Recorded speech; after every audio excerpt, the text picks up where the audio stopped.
Hayırlı genişleriniz kıymetli dostlar. Sabahlık bayramlarımız.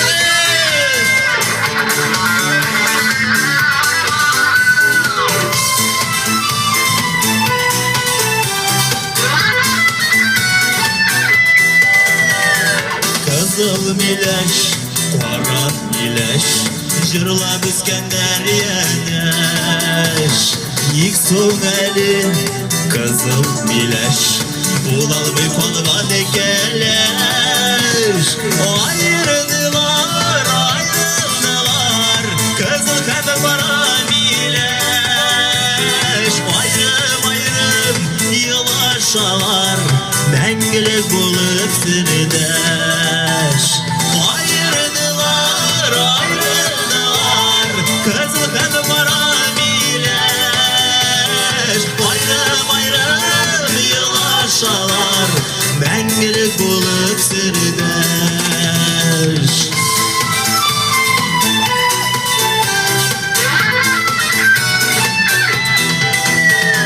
Gülak şeşkede yazları, uyduralar vazlanır.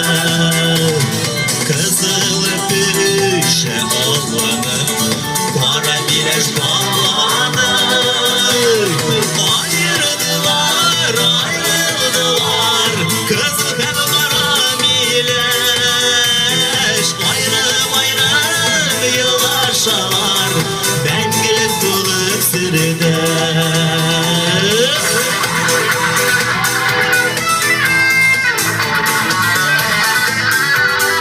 İsenlik, iyilik, tanışlık, Kudayım nasip etsin sizge.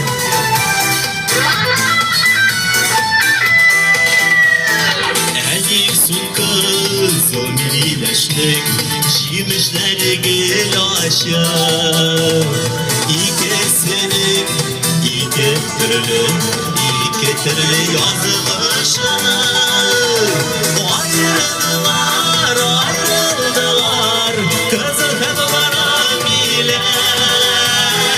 Ayrım ayrım yılaşalar, Menglik bulup sirdeş.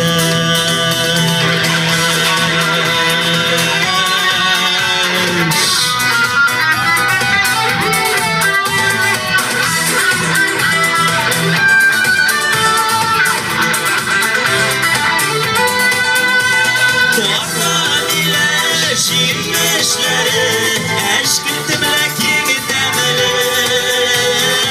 Elleme gıybet iken bu dünyanın var yemi.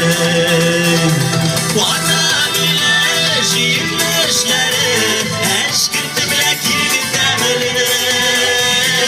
Elleme gıybet iken bu dünyanın var yemi.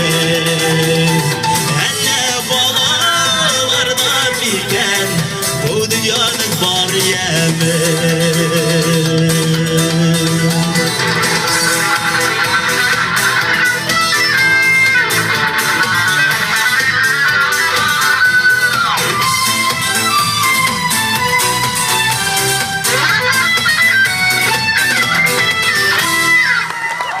Rahmet sizge.